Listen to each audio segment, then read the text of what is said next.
रौदरी की पहली पीढ़ी जाम गई।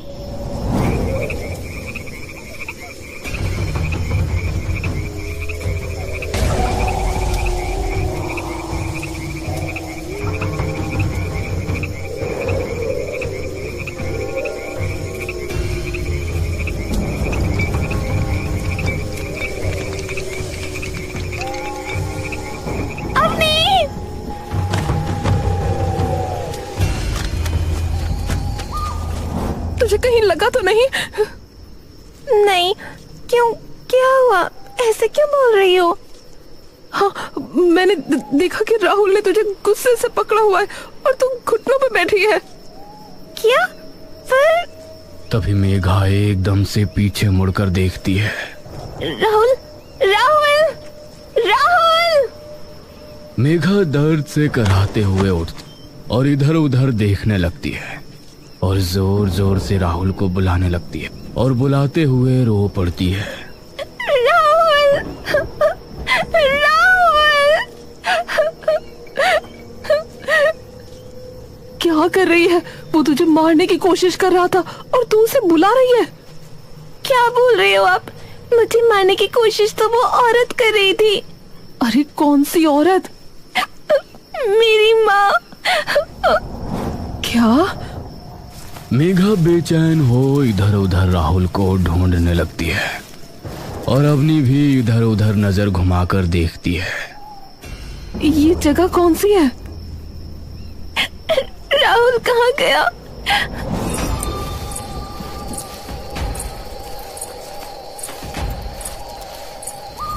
क्या हुआ भाण? ऐसे काहे बैठी तू धरा पे? अवनी एकदम से मुड़कर उसे देखती है। आप कौन? मैं तो झुमली हूँ, पर भाण आप कौन? तभी मेघा झुमली के पास दौड़ी आती है। सुनो, क्या तुमने एक लड़के को देखा यहाँ? उसने काले रंग की टी शर्ट पहनी है।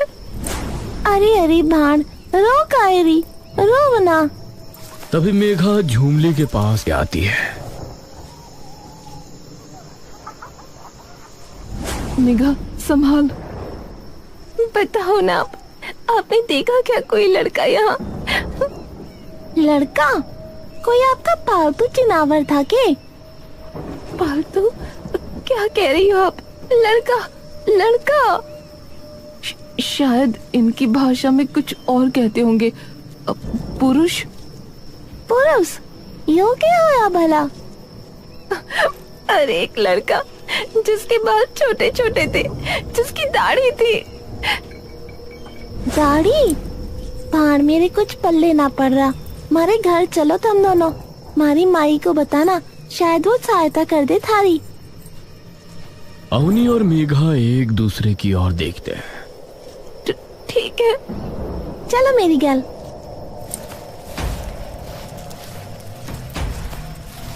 झुमली सामने मंदिर की ओर देखती है और हाथ जोड़कर अपना सिर मंदिर के सामने झुका लेती है।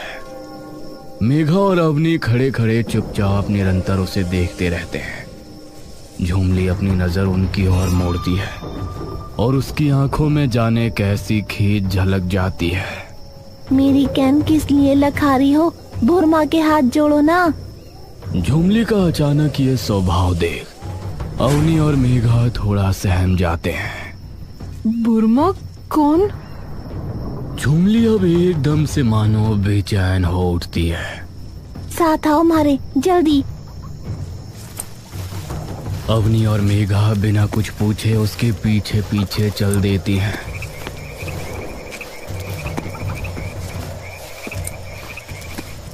रास्ते में मेघा और अवनी सभी के घरों को देखने लगती हैं। गांवों के सभी घर पत्थर के बने होते हैं। झुमली एक पत्थर के घर के सामने आकर रुकती है और अपनी लकड़ी की चप्पलें उतार कर अंदर घुस जाती है। आओ। मेघा और अवनी अपने जूते और जूतियां बाहर रेशम के पायदान में उतार देती हैं और अंदर जाती हैं। माई, ओ माई! अरे क्या होया? इतना? झुमली की माँ की नजर बाहर आते ही सबसे पहले मेघा और अवनी पर पड़ती है। वो उन्हें सर से पांव तक कुछ अजीब निगाहों से देखती है और फिर झुमली को देखती है। ये दोनों भाण? झुमली अपनी माँ की तरफ तेजी से जाती है और उनके कान को अपने हाथों से ढककर कुछ फुसफुसाने लगती है। झुमली की बात सुनते ही मानो माँ काली का क्रोध उसकी आंखों में एकदम से उतर आता है। भुरमा ना पता तुम्हें कौन है? मेघा और अवनी चमेली का ये रूप देख डर जाती हैं। देखिए, हम यहाँ से नहीं हैं, हम कहीं और से हैं, तो हमें यहाँ की चीजें नहीं पता। चमेली एकदम से उन पर मानो बिजली बनकर गरज पड़ती है। चीज लगे तुझे भुरमा? माई है हमारी, माई है हम रौंदरियों की, माई है पूरे गर्भांधर की। अवनी और मेघा की सांसें मानो उनके हलक में जा अटकती हैं और वो एकदम से पीछे हटकर दीवार से टकरा जाती हैं। देखिए, हम यहाँ कभी कदम भी नहीं रखेंगे। बस हमें ये बता दो कि आपने किसी लड़के को यहाँ देखा है क्या? किसे? एक लड़के को, काले कपड़े पहने हैं, छोटे बाल हैं उसके और दाढ़ी है। छोटे बाल? छोटे बाल तो पूरे गांव में किसी लुगाई के ना है, और ये दाढ़ी क्या हुए? अरे अजी, मतलब चेहरे पे जो बाल होते हैं। चेहरे पे बाल? अरे कैसे भांग खा रखी है के? चेहरे पे बाल किसके होंगे? मेघा तो बिलख कर जमीन पर गिर जाती है और जोर जोर से रोने लगती है। अवनी उसे पकड़कर उसकी पीठ सहलाने लगती है। बस मेघा, कोई नहीं, ढूंढ लेंगे हम, आई प्रॉमिस यू। चमेली डरते हुए आती है और मेघा के सामने बैठ जाती है। अरे भाण, रो कायरी, रोना, वो तो मुझे गुस्सा यूं ही आता रहे। ये गांव कौन सा है? अरे तू इस गांव में आई, तुझे नाम भी ना पता हमारी भुरमा के गांव का? देखिए, मैं आपसे हाथ जोड़ के माफी मांगती हूँ, पर हमें नहीं पता भुरमा कौन है। अरे पर ऐसा कैसे हो सके कि भुरमा को कोई ना जानत, जिसने यो सब बनाया? क्या बनवाया? यो पूरा गांव। अरे पर वही तो मैं कह रही हूँ कि हम यहाँ से नहीं हैं। चमेली और झुमली की आंखों में तभी ना जाने कैसा डर कौंध जाता है। चमेली डर के मारे एकदम से पीछे खिसक जाती है और झुमली भी भागकर अपनी माँ से चिपक जाती है। अवनी और मेघा उनकी खौफ से कांपती हुई सूरत देखकर अचंभे में पड़ जाते हैं। क्या हुआ?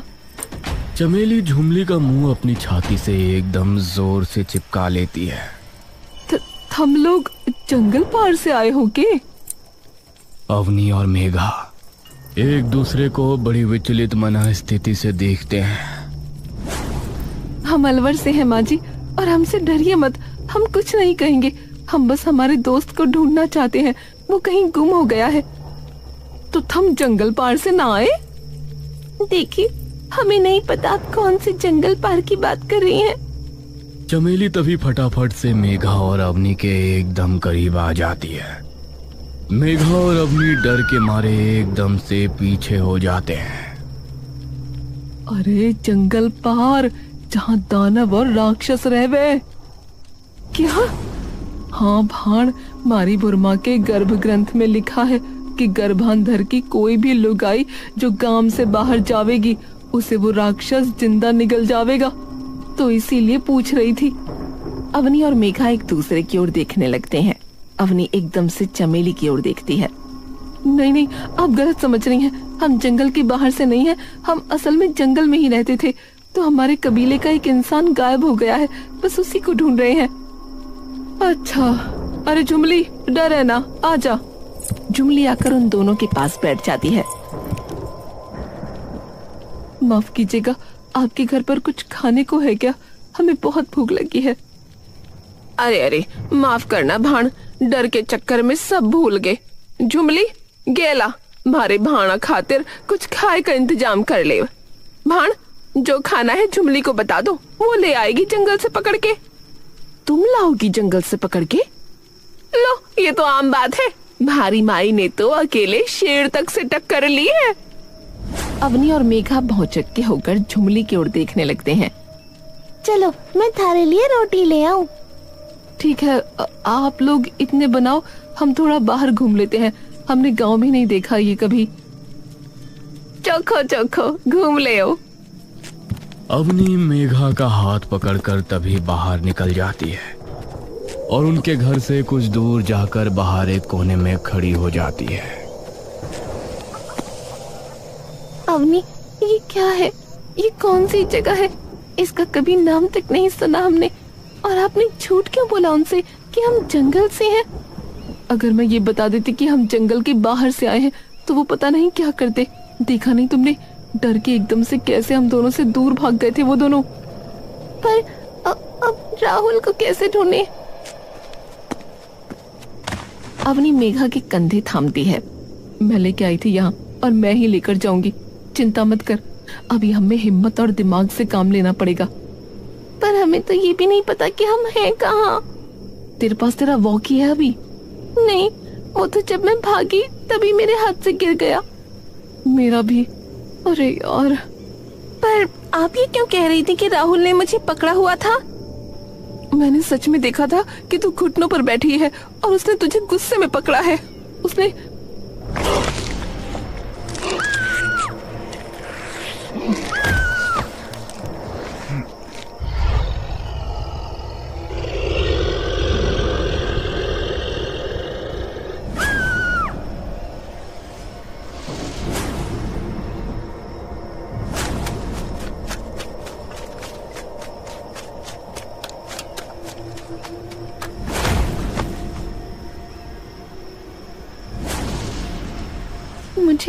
मैं दिखी अपनी माँ की गोद में बैठी। आपको तो पता ही है ना अवनी कि मेरी माँ ने।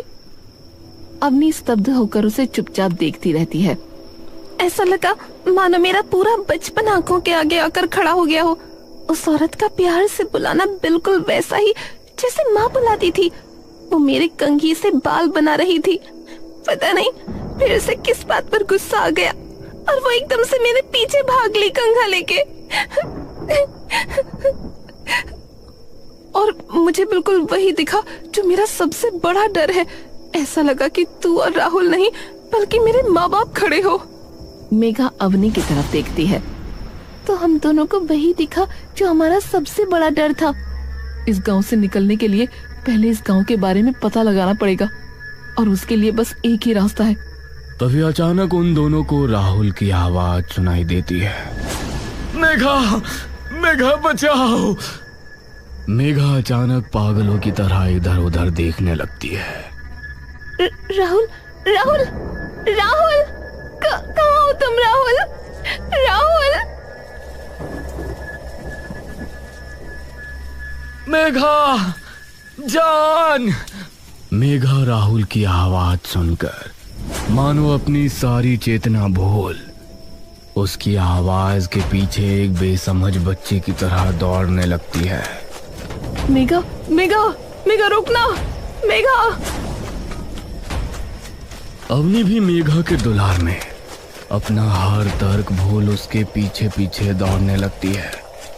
मेघा हाँफती हाँफती गर्भाधर के मंदिर पर एक बार फिर से पहुंच जाती है। दोनों वो मंदिर देखते ही एकदम स्तब्ध पड़ जाती है। अब वहां सिर्फ सन्नाटा छाया होता है। दोनों चुपचाप खड़ी उस मंदिर की ओर एक टक देखती रहती हैं। ये तो वही मंदिर फिर से। आओ, करीब आओ।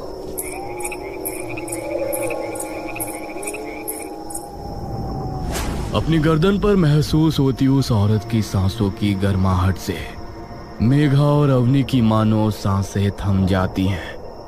वे दोनों पुतला बनी चुपचाप वहीं खड़ी रहती हैं। नहीं हो इसीलिए मर्द नाम इस गांव में लियो तूने।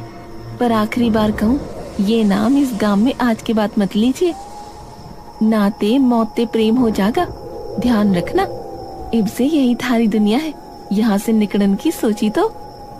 तभी एकदम से गांव के हर घर की लालटेन अपने आप जगमगा उठती है मेघा और अवनी का शरीर से लेकर रूह तक का हर कतरा कांप रहा होता है। दोनों कुछ देर के लिए वहीं खड़ी रहती हैं और बिना एक शब्द कहे वापस झुमली के घर लौट आती हैं।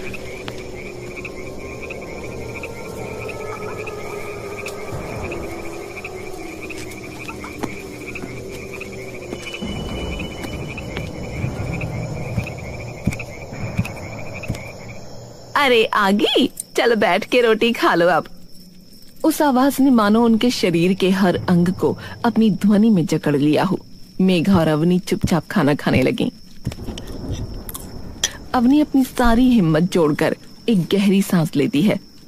माफ कीजिएगा, हमने कभी नहीं सुना था भूरमा के बारे में, तो आप हमें थोड़ा बता सकती हैं उनके बारे में, ताकि हमें यहाँ रहने में थोड़ी आसानी हो जाए, क्योंकि यहाँ के लोग शायद उन्हें बहुत मानते हैं। चमेली और झुमली मुस्कुराने लगती हैं। बिल्कुल बताऊंगी, क्यों ना बताऊंगी भला। हमारी भूरमा देवी है देवी। हम रौद्रियों की शुरुआत उन्हीं से हुई है। हमारे सबसे पहले पीढ़ी वही पीढ़ी थी। कई बरस पुरानी बात हैगी। एक बार हमारे भूरमा को एक राज्य के कई सारे दानवों और राक्षसों ने पकड़ लिया और कई महीनों तक उनके ऊपर खूब जुल्म ढाया। ऐसा कि कोई अगर लुगाई होती ना तो कुछ ही दिनों में मर जाती। पर हमारी भूरमा तो देवी का रूप थी, तो वहाँ से निकलकर भाग गई और उसी के कुछ दिनों बाद उन्होंने अपनी कोख से एक छोरी को जन्मा और वहीं से शुरू हुई रौद्रियों की गर्भांधर की कहानी। पीढ़ी बढ़ती गई और धीरे धीरे जो गांव बना गर्भांधर। तुझे पता है जो गांव का नाम गर्भांधर क्यों है? क्यों? क्योंकि यो गांव हमारी भूरमा के गर्भ के अंदर है। भूरमा तंत्र विद्या और प्रेत विद्या की बहुत बड़ी विद्वान थी। जब वो उन राक्षसों के चंगुल से निकलकर भागी तो जितने भी लोगों ने उन पर जुल्म किए थे, भूरमा ने उन सबको शापित कर दिया। जब भी किसी राक्षस ने उन्हें हाथ भी लगाया, उन्होंने उसे तभी अपने गर्भ शाप से शापित कर दिया और जब वो बाहर निकली तो उन्होंने श्राप के अनुष्ठान को पूरा कर दिया। तो उस श्राप से हुआ क्या? चमेली नीचे देखती है और एक अंधकार भरी हंसी हंसती है। राज्य के हर राक्षस ने उन पर जुल्म ढाए, तो जब भूरमा ने अपना गर्भ शाप का अनुष्ठान पूरा किया, उन सबके जीवित शरीर वहीं भस्म हो गए और उनकी आत्मा को भूरमा ने अपने अनंत काल चक्र में कैद कर लिया और उनका पूरा साम्राज्य एक अकेली हमारी भूरमा ने माटी में मिला दिया। उन्होंने वरदान दिया कि अगर कोई भी राक्षस किसी भी रौद्री के पास आने की कोशिश करेगा तो भूरमा उसकी आत्मा को भी अपने चक्रव्यूह में कैद कर लेगी। अवनी और मेघा ये सुनकर निशब्द रह जाती हैं। आपकी भूरमा का नाम क्या था? कालभक्षिणी। ये नाम सुनते ही मेघा और अवनी के पांव तले की जमीन मानो कांप उठती है। चलो अब सो जाओ, कल थाने हमारे गांव का सबसे बड़ा रिवाज दिखाऊंगी। कैसा रिवाज? गर्भांतरी रिवाज। ये क्या होता है? अरे बच्चा, कोख में जन्ने के लिए भूरमा का जाप करना होता है। फिर भूरमा के वरदान से वो लुगाई अपनी कोख में बालक जनती है। क्या? ये सुनते ही मेघा और अवनी एकदम से अचंभे में पड़ जाती हैं।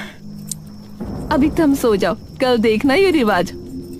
खाने का एक निवाला भी उनके गले से उतारना उन्हें ऐसा लग रहा था मानो वे अंगारे निगल रहे हो। थोड़ी देर बाद खाना खाके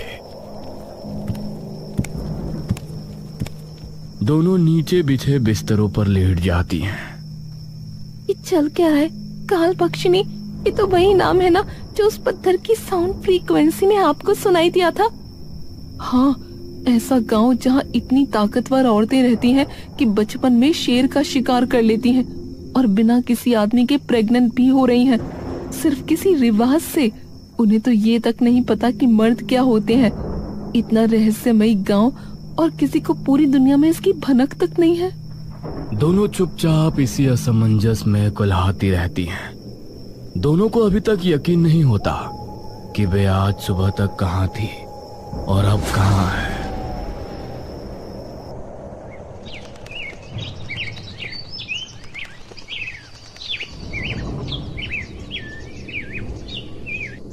ए छोरी उठो, चलो तुमने दिखा के लाऊं।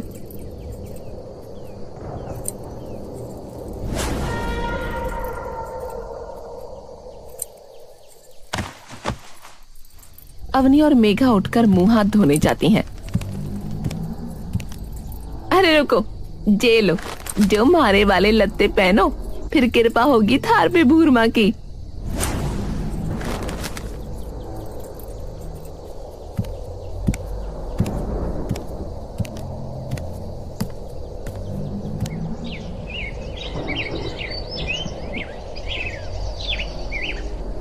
दोनों बिना कोई सवाल किए वो कपड़े पहनकर आ जाती हैं और उसके साथ मंदिर चली जाती हैं।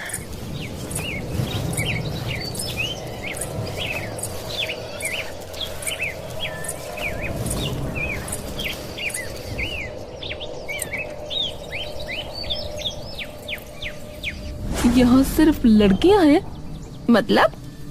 मतलब सिर्फ औरतें, मतलब लुगाइयां ही हैं, इनके अलावा कोई और नहीं? और कोई के? कब जानवरों को अपने साथ ले आए? कमाल की बात करे रे छोरी तू, चल अंदर।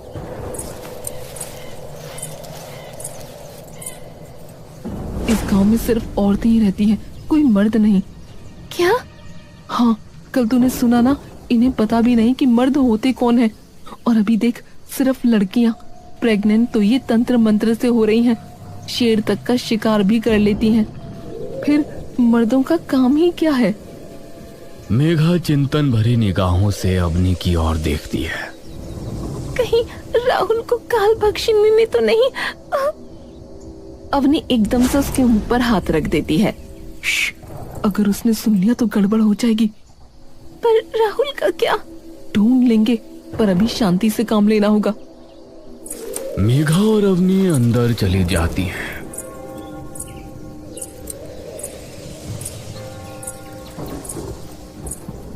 और जैसे ही वे काल भक्षिणी की मूर्ति को देखती हैं, उनके हाथ पांव मानो वहीं जम जाते हैं।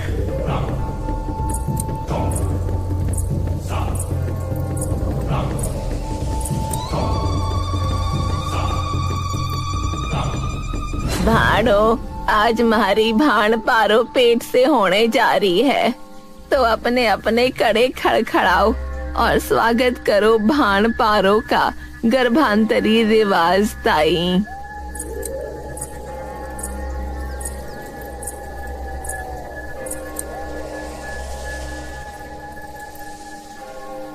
गंभीरा भविष्यति रात्रिः लीना हस्युः वर्ण संयुतयः जीवन चक्रम प्रवर्तते काल भक्षण्याः पुनर्जन्माय। अवनी उस गीत के बोल सुनते ही चौंक कर मेघा की ओर देखती है। ये तो वही श्लोक है जो... हाँ, पर ये पूरा है। अवनी चमेली के कान के पास जाकर उससे इसके बारे में पूछने लगती है। इसने ऐसे मुंह क्यों खोला है? अभी पता लग जाएगा। तभी उन्हें दिखता है कि काल भक्षिणी के हाथ से रिसकर पानी बाहर आ रहा है और वो औरत उस पानी को धीरे धीरे पीते जा रही है।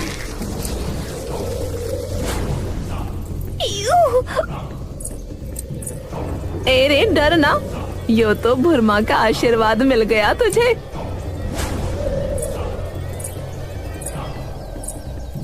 माँ जी, क्या मैं वो गर्भ पुराण पढ़ सकती हूँ? अरे बिल्कुल मेरी लाडली, क्यों ना पढ़ सकती। इस गांव की तो हर लुगाई ने पढ़ राखी, तो तू भी पढ़। अवनी चुपचाप जाकर वो पुराण पढ़ने लगती है। वहीं दूसरी ओर मेघा अपने पांव पोंछकर अवनी का इंतजार बाहर करने लगती है। अवनी थोड़ी देर में बाहर आती है और चुपचाप बिना कुछ कहे घर चली जाती है। मेघा पूरे रास्ते उसे बस देखती जाती है। मेघा समझ जाती है कि जरूर अवनी ने उस पुराण में कुछ ऐसा पढ़ा है जिसकी वजह से वो गहरे सोच में चली गई है। थोड़ी देर में दोनों घर पहुंचते हैं।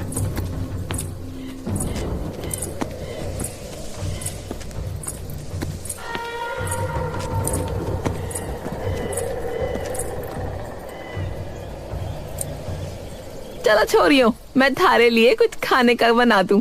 थम बैठ के बतला लो इतने। चमेली और झुमली अंदर चले जाते हैं। क्या हुआ? अवनी मेघा की ओर त्रास भरी आंखों से देखती है। मुझे ये पता लग गया कि राहुल कहाँ हो सकता है और हम यहाँ से कैसे बाहर निकलेंगे।